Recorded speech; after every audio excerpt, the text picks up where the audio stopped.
오늘은 어떤 내용도 좀 준비해 주셨을까요? 네, 지금은 뭐 가상자산 시장 현황 그리고 온체인 데이터 이런 매크로 지표들을 확인하면서 지금 시장 현황이 좀 어떠한지 좀 살펴보는 시간을 가져보도록 하겠습니다.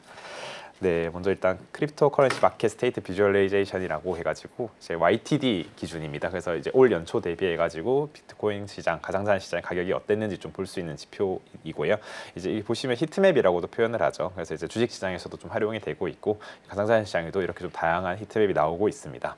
뭐 지금 최근 가격이 많이 하락을 한 것을 다 볼 수 있습니다. 전반적으로 비트코인도 한 16% 정도 하락하였고, 뭐 이더리움은 거의 반토막 이상, 뭐 55% 이상 하락을 하였고, 솔라나 같은 경우는 43%, XRP는 한 12% 정도 하락을 하였습니다. 전반적으로 이제 올 1분기 같은 경우 이제 지났지만은 되게 하락이 많은 시기였다. 뭐 주식뿐만 아니라 비트코인 시장, 가상자산 시장 전반적으로 하락이 많은 시기였다라고 말씀을 드립니다. 사실 트럼프 대통령이 이제 집권이 1월 달에 하였는데 1월을 하면서 이제 좀 사실 기대감이 더욱 컸었는데 오히려 이제 관세라는 이슈 때문에 좀 더 많은 짙은 하락을 하였고 이런 매크로의 불확실성이 계속 이어지면서 이런 비트코인 시장뿐만 아니라 가상자산 시장의 하락이 좀 이어가고 있다라고 이야기를 드립니다. 그렇지만 이런 관세 전쟁이 어느 정도 이제 해소되는 국면에 접어들면은 분명히 그때 당시에는 또 좋은 이런 호재들이 작용하는 시기가 분명히 나타날 것이다라고 좀 생각을 하고 있거든요. 그래서 지금 단기적으로는 이렇게 좀 변동성이 큰 뭐 하락폭도 깊고 상승폭도 깊고 이러한 움직임을 나타내고는 있지만은요 어느 정도 이렇게 안정적인 시기가 되었을 때는 이제 분명히 2025년도에는 긍정적인 퍼포먼스를 낼 수 있다 정도의 의견을 말씀드립니다.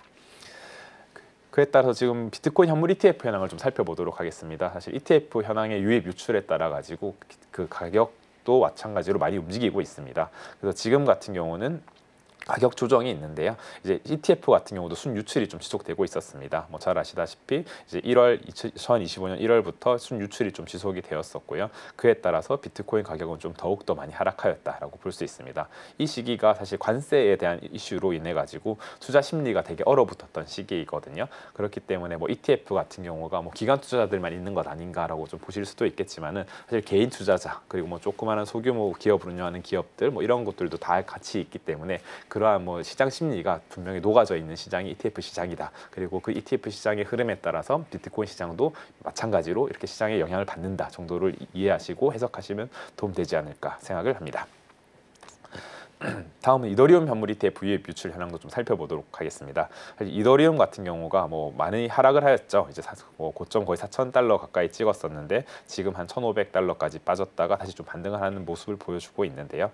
이더리움은 작년 7월에 이제 ETF가 출시가 되었습니다. 그렇지만 보시면 아시다시피 스테이킹 기능이 좀 빠져 있다 보니까 좀 시장의 기대감보다는 이제 좀 뭐 이런 좀 안 좋은 면이 더욱더 부각이 되었었고요. 그에 따라서 초기에 가격 하락이 많이 짙었습니다. 이후에 이제 트럼프 대통령의 집권 이런 뭐 임기 이렇게 하는 것이 시작하면서 올랐다가 다시 또 트럼프 대통령의 관세 정책 이런 이슈 그리고 뿐만 아니라 이더리움은 좀 바이빗 해킹 사건도 있었지 않습니까? 그에 따라서 이런 투시심을 많이 잃었고 그에 따라서 조정이 좀 지속되고 있습니다. 그렇기 때문에 뭐 ETF 같은 경우도 투자 심리를 좀 반영하는 시장이다 보니 이렇게 순유출이 좀 지속되고 있고요. 그럼에도 불구하고 뭐 개인적으로 이더리움 같은 경우는 올해 이제 5월에 예정되어 있는 팩트라 업그레이드가 또 예정이 되어 있습니다. 이제 그에 따라서 이제 수수료도 좀 절감이 될 것이고 스테이킹 기능 그리고 UI UX 기능이 좀 개선이 되면서 조금은 이렇게 좀 투자 심리를 극복할 수 있는 부분이다라고 좀 보여지고 있는데 아직까지 관세 전쟁에 대한 불확실성 때문에 그것은 좀 나타나지 않고 있다 해석을 드릴 수 있고요. 금일 같은 경우도 이제 이더리움 ETF 옵션에 대해서 승인이 났더라고요. 이제 그런 것들도 분명히 이제 금융 기관들이 투자하기에는 좀 좋은 시그널 이 될 수 있습니다. 이제 옵션이 승인되면은 이제 뭐 그 풋 옵션 또는 콜 옵션을 통해 가지고 금융 기관들이 이제 조금 더 이렇게 운용하기에는 좀 효율적인 방안이 될 수 있는 부분이다 보니까 이제 그런 것들은 좀 분명히 좋은 소식이었다라고 말씀드리고 뭐 올해에서 또 기대해 볼 만한 것은 결국에는 이더리움 ETF의 스테이킹 기능이 포함되냐 안 되냐 이것인데요.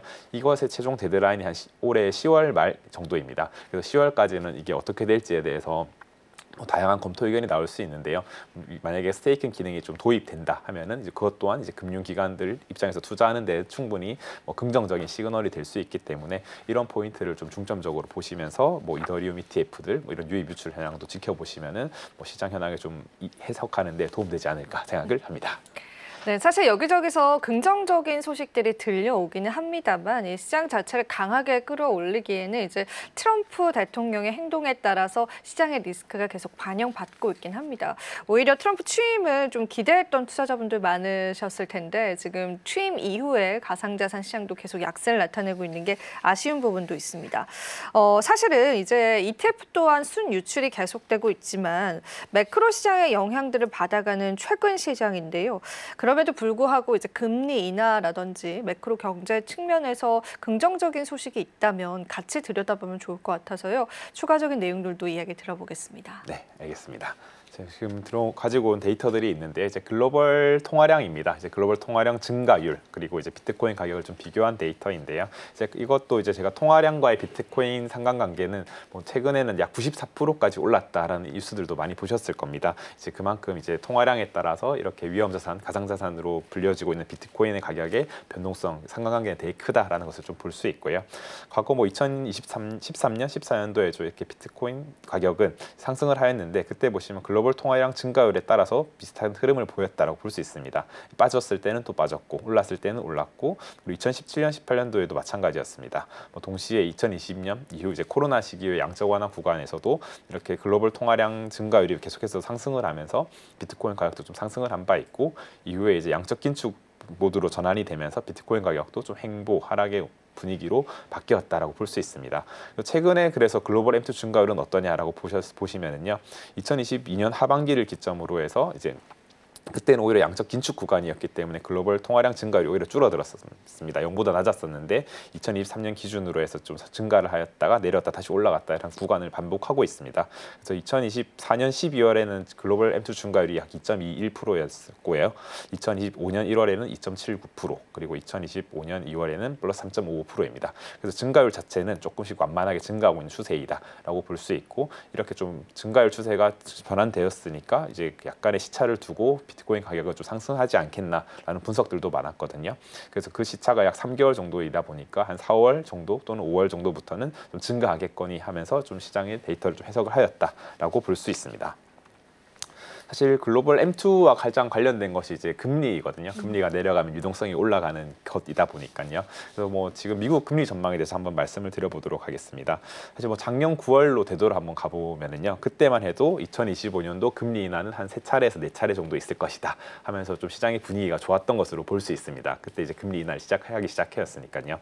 그렇지만 한 2024년 12월 그리고 2025년 1월 정도에는 올해는 뭐 데이터 시장 지표가 좋지 않아서 금리는 한두 차례에 머무를 것이다 하면서 시장의 투심이 많이 꺾였던 것을 아마 아실 겁니다. 이제 그렇지만은 현재 기준으로 보았을 때는 다시 금리 인하에 대한 확률이 좀 높아진 것을 볼 수 있습니다. 그래서 이제 올해 같은 경우는 한 차례, 두 차례, 세 차례, 네 차례 정도까지 금리도 인하할 가능성이 높아지고 있다 정도를 보고 있는데요. 사실 이 데이터 같은 경우는 계속 매일매일 바뀌고 있는 것입니다. 시장의 분위기, 그런 데이터들을 반영해가지고 이제 미국에서는 어떻게 좀 바라보고 있는지 이런 것들을 좀 지켜보는 지표이기 때문에 지속적으로 좀 체크를 해보셔야 된다라고 보긴 하는데요. 결국에는 뭐 금리를 인하하게 되면은 그만큼 이제 또 양적 완화 구간으로 좀 접어들기 쉽고 그에 따라 유동성이 증가하게 되고 유동성이 증가하게 되면은 이런 주식시장 그리고 가상자산 시장으로 들어오게 될 것이고 그러면 자산은 좀 올라가게 되는 것이죠. 뭐 어찌 보면 자산이 올라가는 것일 수도 있고요. 이 통화가 많이 풀려지다 보니까 통화 자체의 뭐 가치가 좀 떨어진다라고도 해석은 할 수 있는데요. 뭐 결국에는 가상자산 시장이 올라가는 것은 좀 사실이다라고 볼 수 있습니다. 뭐 그래서 과거를 보시면 2020년도 그랬었고 2008년 이제 글로벌 금융위기 때도 그랬었고 2000년도 닷컴 버블 때도 그랬었고 이제 금리를 이제 고점에 만들어 놓고 인하하는 시기 이후에는 결국엔 경기 침체가 뒤이어서 좀 따라오기도 하였습니다. 지금 같은 경우도 작년 9월부터 금리 인하를 좀 시작하였고 그에 따라서 경기 침체에 대한 우려들이 많이 나타나고 있는데요. 뭐 골드만삭스, 뭐 JP모건, 이제 블랙락 등 다양한 뭐 투자은행들도 뭐 경기 침체에 대한 확률이 계속해서 높아지고 있다 이러한 리포트들을 좀 많이 내고 있는 것으로 볼 수 있습니다. 뭐 그렇지만 뭐 지금 트럼프 대통령의 관세 정책 이렇게 어떻게 흘러가느냐에 따라서 금리가 더 내려갈 것인지 또는 더 동결할 것인지 이것은 계속 바뀌는 지표이다 보니까 이런 것들도 꾸준히 좀 참고하고 팔로우 하시면서 투자 시장에 임하시면 도움되지 않을까 생각을 합니다. 네, 조금 더 살펴보도록 하겠습니다. 가상자산 시가총액을 좀 한번 가져와 보았는데요. 뭐 저희가 비트코인이 가장 중요한 지표이기도 한데 이런 가상자산 시장에 유동성이 얼마나 들어왔는지를 판단하는 게 결국에는 시가총액이라고 볼 수 있습니다.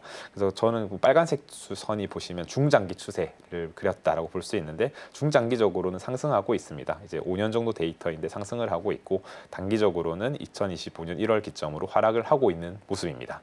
그런데 이제 이때 보시면은요, 2021년, 2022년 이제 비트코인 이 고점이었죠. 가상자산 시장의 고점이었고 지난 사이클의 고점이다라고 보실 수 있습니다. 그때 당시에 시가총액과 지금이 유사합니다. 그래서 이제 이것이 시가총액이 이제 지지선으로 좀 작용을 할 것인지 혹은 뭐 더 떨어질 것인지 이것들도 좀 지켜보아야 된다라고 이야기를 하고 있고요. 뭐 이 지지선을 좀 잘 유지해 준다 하면은 조금은 더 행보를 하면서 뭐 이렇게 좀 반등하는 모습을 좀 보여주지 않을까라고 생각을 할 수 있습니다. 네, 시가총액도 이제 살펴보면 좋은데요. 결국에는 이제 여러분들께서 투자를 통해 가지고 좀 극단적인 수익률을 얻고 싶어 하시는 분들도 많이 계실 거다 생각을 하고 있습니다. 뭐 그러려면 사실 비트코인보다 알트코인 투자하시는 분들이 더 많을 것이고 국내는 조금 더 그렇고요. 이제 이런 것들을 살펴보기 위해서는 결국에 비트코인 도미넌스와 알트코인 시가총액을 좀 잘 보시면서 하시면 도움이 된다라고 말씀을 드립니다. 그리고 비트코인 도미넌스라는 것이 비트코인이 차지하는 비중인데 이것이 이제 고점을 기록한 이후 급격히 하락하는 시기가 있습니다. 보통 4년에 한 번 정도 그 사이클이 나타나곤 있는데요. 이제 그 시기에 이제 알트코인의 시가총액이 급격하게 상승하는 것을 볼 수 있습니다.